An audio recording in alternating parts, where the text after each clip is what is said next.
ನಮ್ಮ ಈ ಕರ್ನಾಟಕ ಅಹಿಂದ ಸಂಘಟನೆಗಳ ವತಿಯಿಂದ ಏನು ಕಾಂಗ್ರೆಸ್ ಹಟಾವೋ ದಲಿತ್ ಬಚಾವೋ, ಕಾಂಗ್ರೆಸ್ ಹಟಾವೋ ದಲಿತ್ ಬಚಾವೋ ಅನ್ನುವಂತ ಒಂದು ಕಾರ್ಯಕ್ರಮವನ್ನ ಹಮ್ಮಿಕೊಂಡು ಇಡೀ ರಾಜ್ಯಾದ್ಯಂತ ಮಾನ್ಯ ಸಿದ್ದರಾಮಯ್ಯನವರ ಸರ್ಕಾರ ಹೇಗೆ ದಲಿತ ವಿರೋಧವಾಗಿರ್ತಕ್ಕಂಥ ನಡೆಯನ್ನ, ದಲಿತ ವಿರೋಧವಾಗಿರ್ತಕ್ಕಂಥ ಅವರ ಮನಸ್ಥಿತಿಯನ್ನ ನಾವು ಎಕ್ಸ್ಪೋಸ್ ಮಾಡಲಿಕ್ಕೆ ಬಂದಿದೆ. ಯಾಕೆಂತಂದ್ರೆ ಕಳೆದ 3 ವರ್ಷಗಳ ಕಾಲ ರಾಜ್ಯದಲ್ಲಿ ಬಿಜೆಪಿ ಸರ್ಕಾರ ಆಡಳಿತ ಮಾಡುವ ಸಂದರ್ಭದಲ್ಲಿ ಬಿಜೆಪಿಯವರನ್ನು ನಾವು ಕೋಮುವಾದಿ, ಜಾತಿವಾದಿ, ಭ್ರಷ್ಟಾಚಾರಿಗಳು ಏನೇನೆಲ್ಲ ಹೇಳಬೇಕು ಅದೆಲ್ಲವನ್ನೂ ಕೂಡ ಹೇಳಿ ಅವರು ಕೂಡ ಸಹಜವಾಗಿ ಹಾಗೆ ನಡ್ಕೊಂಡು, ಹಾಗಾಗಿ ಅವರನ್ನ ನಾವು ವಿರೋಧಿಸಿ ನಿಮ್ಮಿಂದ ರಾಜ್ಯ ಹಾಳಾಗ್ತಾ ಇದೆ, ಇಲ್ಲಿ ಶಾಂತಿ ಸುವ್ಯವಸ್ಥೆ ಹಾಳಾಗ್ತಾ ಇದೆ, ದಲಿತರ ಬದುಕು ಹಾಳಾಗ್ತಾ ಇದೆ, ಹಾಗಾಗಿ ನಾವು ಇದು ನಿಮ್ಮನ್ನ ಅಧಿಕಾರದಿಂದ ಸರಿ ಇರಲ್ಲ, ನಿಮ್ಮನ್ನ ಮನೆಗೆ ಕಳಿಸ್ತೀವಿ ಅಂತ ಹೇಳಿ ಇಡೀ 1 ವರ್ಷಗಳ ಕಾಲ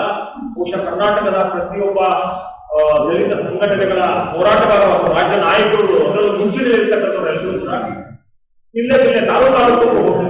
ಅದೇ ಇಡೀ ಪ್ರಗತಿಪರ ತಂಡ ಅವ್ರ ಜೊತೆ ಕೂತ್ಕೊಂಡು ಏನೇನೋ ಹೆಸರಿನಲ್ಲಿ ಅಭಿಯಾನಗಳನ್ನ ಮಾಡಿ ಕಾಂಗ್ರೆಸ್ ಸರ್ಕಾರವನ್ನ ಅಧಿಕಾರಕ್ಕೆ ಶ್ರಮಿಸಿದ್ರು. ಮತ್ತೆ ಮುಖ್ಯಮಂತ್ರಿಯಾಗಿ ಸಿದ್ದರಾಮಯ್ಯ ಅವರನ್ನು ಕೂಡ ಆಯ್ಕೆ ಮಾಡುವಂತ ಒಂದು ಸಂದರ್ಭ ಸೃಷ್ಟಿಯಾಗಿದೆ. ಮತ್ತೆ ಚುನಾವಣೆ ಹೊರತು ಕೂಡ ಅವರು ತಮ್ಮ ಪ್ರಣಾಳಿಕೆಯಲ್ಲಿ ಬಿಜೆಪಿ ಅವರು ಮಾಡುವಂತ ಎಡವಟ್ಟುಗಳನ್ನ ನಾವು ಮತ್ತೆ ಮಾಡೋದಿಲ್ಲ, ನಾವು ದಲಿತರ ಪರವಾಗಿರ್ತಕ್ಕಂಥ ಯೋಜನೆಗಳನ್ನ ಮಾಡ್ತೀವಿ, ಮಾಡಿರುವ ಯೋಜನೆಗಳನ್ನ ಉಳಿಸ್ಕೊತೀವಿ, ಮತ್ತೆ ಇವರ ಸಾಮಾಜಿಕ, ಶೈಕ್ಷಣಿಕ, ರಾಜಕೀಯ, ಆರ್ಥಿಕ ಏನು ಸುಭದ್ರತೆಯನ್ನ ಕಾಪಾಡುವಂತ ಕೆಲಸವನ್ನು ಮಾಡ್ತೀವಿ ಅಂತ ಹೇಳ್ತೀವಿ ಅಂತ ಮಾನ್ಯ ಸಿದ್ದರಾಮಯ್ಯನವರು ಕಳೆದ ಚುನಾವಣೆಯಲ್ಲಿ ನಿಮಗೆ ಗೊತ್ತಿದೆ, ಅತಿ ಹೆಚ್ಚು ಮತಗಳನ್ನ ದಲಿತರು ಮತ್ತು ಮುಸಲ್ಮಾನರು ಕಾಂಗ್ರೆಸ್ ಪಕ್ಷಕ್ಕೆ ಓಟ್ ಹಾಕಿದ್ರು. ಅದರಲ್ಲೂ ಕೂಡ ಸಿದ್ದರಾಮಯ್ಯ ಅವರು ಮಾತಾಡಬೇಕು. ಯಾಕಂದ್ರೆ ಸಿದ್ದರಾಮಯ್ಯ ಅವರು ನಾನೇ ದಲಿತರಾಮಯ್ಯ ಅಂತ ಅವರೇ ಹೇಳ್ಕೊಂಡಿದ್ರು. ಅನೇಕ ಬಾರಿ ಕಾಂಗ್ರೆಸ್ನ ಒಳಗೆ ದಲಿತ ಮುಖ್ಯಮಂತ್ರಿ ಆಗ್ಬೇಕು ಅನ್ನೋ ಪ್ರಶ್ನೆ ಇದ್ದಾಗಲೂ ಕೂಡ ಇಲ್ಲ, ನಾನೇ ದಲಿತ ನಾನಾದ್ರೆ ನೀವು ಆದಂತೆ ಬಿಡಿ ಅಂತ ಹೇಳಿ ಹೇಳ್ತಾ ಇದ್ರು. ಹಾಗಾಗಿ ನಾವು ಕೂಡ ಅವರು ಇರ್ಬೋದೇನೋ, ಯಾಕಂದ್ರೆ ಅವರು ಸಮಾಜವಾದಿಗಳು, ಮತ್ತೆ ರಾಜ್ಯದಲ್ಲಿ ಅತಿ ಹೆಚ್ಚು ಬಜೆಟ್ ಗಳನ್ನ ಮಂಡಿಸಿದಂತ ವಿತ್ತ ಸಚಿವರು, ಹಾಗಾಗಿ ಅವರು ಪ್ರಾಮಾಣಿಕರಿದ್ದಾರೆ ಅಂತ ನಮ್ಗೆ ಒಳ್ಳೇದು ಮಾಡ್ತಾರಂತ ಓಟ್ ಹಾಕಿ ಅಧಿಕಾರಕ್ಕೆ ಬಂದ ನಂತರ 1 ವರ್ಷಗಳ ಕಾಲ ಅವ್ರನ್ನ ಹನಿಮೂನ್ ಪೀರಿಯಡ್ ಏನೇನು ಎಡವಟ್ಟುಗಳಾಗಿದೆ ಸರಿಪಡಿಸ್ಕೊಳ್ಳಿ ಅಂತ ಹೇಳಲಿಕ್ಕೆ ಮಾಡಿದ್ವಿ. ಆದ್ರೆ 1 ವರ್ಷ ಆದರೂ ಹೊಸ ಕಾನೂನುಗಳನ್ನ ಜಾರಿ ಮಾಡೋದ್ರಲ್ಲಿ ಇರುವ ಯೋಜನೆಗಳನ್ನೇ ರದ್ದುಪಡಿಸ್ತಕ್ಕಂಥ ಕೆಲಸ ಶುರು ಮಾಡ್ತಾರೆ.